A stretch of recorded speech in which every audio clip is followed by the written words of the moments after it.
ഇപ്പോൾ മാത്യു കുഴൽനാടൻ എം.എൽ.എ മാധ്യമങ്ങളെ കാണുന്നുണ്ട്. ഞാൻ പറയേണ്ടത്, നിങ്ങൾ പറഞ്ഞ നിലവാരത്തിൽ പറയാനാണ് എന്താ പറയേണ്ടതെന്നറിയോ? You are paid for doing this എന്ന് പറയേണ്ടതാണ് ഞാൻ. അല്ലെങ്കിൽ എന്താണ് അടിസ്ഥാനമില്ല? ഞാൻ ചോദിച്ചു, ഞാൻ സ്പെസിഫിക്കായി ചോദിച്ചു, അങ്ങനെ അനന്തുവിൻ്റെ മൊഴി നിലവിലുണ്ടോ എന്ന് ചോദിക്കുകയാണ്. I confirm with all the sources available. ഇനി നാളെ ഇനിയിപ്പോൾ അയാളെ കൊണ്ട് പറയിപ്പിക്കുമെന്ന് എനിക്കറിയാം. പക്ഷേ ഈ മൊമെൻറ്റിൽ, ഞാൻ ഈ സംസാരിക്കുന്ന മൊമെൻറ്റിൽ എൻ്റെ പേര് അദ്ദേഹം പരാമർശിച്ചിട്ടില്ല എന്ന് ഉത്തരവാദിത്തപ്പെട്ട അതോറിറ്റേറ്റീവ് സോഴ്സിൽ നിന്ന് എന്നോട് പറഞ്ഞിട്ടിരിക്കെ ഞങ്ങളുടെ റിപ്പോർട്ടർ മൊഴി കണ്ടു എന്ന് പറയുന്ന അരുണിൻ്റെ statement, what is your credibility? What's your integrity? നിങ്ങളുടെ ഇൻട്രസ്റ്റ് നിങ്ങൾക്ക് നാളെ രാഷ്ട്രീയത്തിൽ വരണമെങ്കിൽ വരാനോ? അതിന് ഈ മേലം കഴിഞ്ഞ് ഇതിനെ ഇതുപോലെ ദുരുപയോഗം ചെയ്തുകൊണ്ട് വേണം?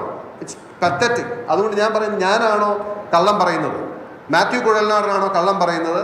അത് റിപ്പോർട്ടർ ചാനലിലെ ആങ്കർ അരുണാണോ പൊതുജന സമൂഹത്തിൽ കള്ളം പറഞ്ഞതെന്ന് തെളിയിക്കാൻ നിങ്ങൾ അറ്റ്ലീസ്റ്റ്, നിങ്ങൾ എത്രയോ വാർത്തകൾ നിങ്ങൾ ബ്രേക്ക് ചെയ്യുന്നവരാണ്, എത്രയോ വാർത്തകൾ അന്വേഷിച്ച് കണ്ടെത്തുന്നവരാണ്.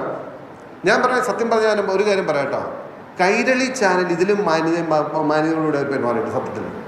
ഈവൻ CPM ഏരിയ സെക്രട്ടറി നടത്തിയ പത്രസമ്മേളനം, അവർ പറഞ്ഞത് മാത്യു കുഴൽനാടൻ MLA-യും MP-യും ഇത് പ്രചരിപ്പിക്കാൻ പ്രേരകമായെന്ന് അവർ പറഞ്ഞുള്ളൂ. അവർക്കൊരു മാന്യതയുണ്ട്.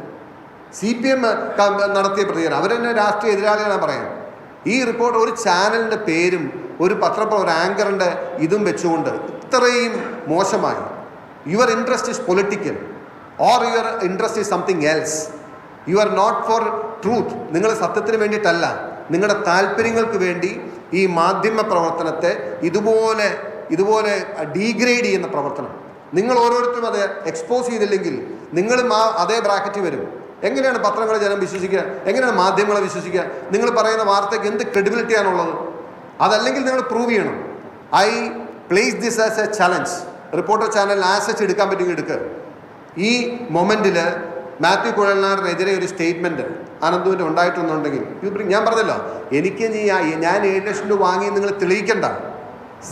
സാധാരണക്കാരന്, സാമാന്യ ജനത്തിന് പ്രഥമദൃഷ്ടിയ സംശയം തോന്നുന്ന സാഹചര്യങ്ങളെങ്കിലും ഉണ്ടെന്ന് തെളിയിച്ചാൽ ഞാൻ ഈ പൊതുപ്രവർത്തനം അവസാനിച്ച് വീട്ടിൽ പോകും. മാത്യു കുഴൽനാടൻ MLA നിയമസഭയിൽ മീഡിയ റൂമിൽ മാധ്യമങ്ങളോട് സംസാരിക്കുകയാണ്. ഒരു ചാനലിൽ കുഴൽനാടൻ 7.5 ലക്ഷം രൂപ വാങ്ങി എന്നാണ് വാർത്ത കണ്ടില്ല, റിപ്പോർട്ടർ TV അങ്ങനെ ഒരു വാർത്ത ആരോപണം ഉന്നയിക്കപ്പെടുന്നത്. അതിനോടൊപ്പം തന്നെ ഡെയിൻ കുര്യാക്കോസിന് പണം നൽകി തുടങ്ങിയ ഇതൊക്കെ പറയുന്നുണ്ട്. പക്ഷേ ഇതുവരെ അങ്ങനെ ഒരു സ്റ്റേറ്റ്മെന്റ് ഇല്ല എന്ന ആത്മവിശ്വാസമാണ് മാത്യു പറയുന്നത്. അത് പോലീസ് ഉദ്യോഗസ്ഥരടക്കം, അതായത് ഒഫീഷ്യലി എവിടെയൊക്കെ ഇക്കാര്യം തിരക്കാൻ കഴിയുമോ അവിടെയൊക്കെ തിരക്കി അങ്ങനെ ഔദ്യോഗികമായ കാര്യം സ്ഥിരീകരിച്ചതിന് ശേഷമാണ്, തന്റെ പേരില്ല എന്ന് സ്ഥിരീകരിച്ചതിന് ശേഷമാണ് ഈ വാർത്താ സമ്മേളനം വെല്ലുവിളിക്കുന്നു എന്നതാണ് മാത്യുവിന്റെ പ്രതികരണം.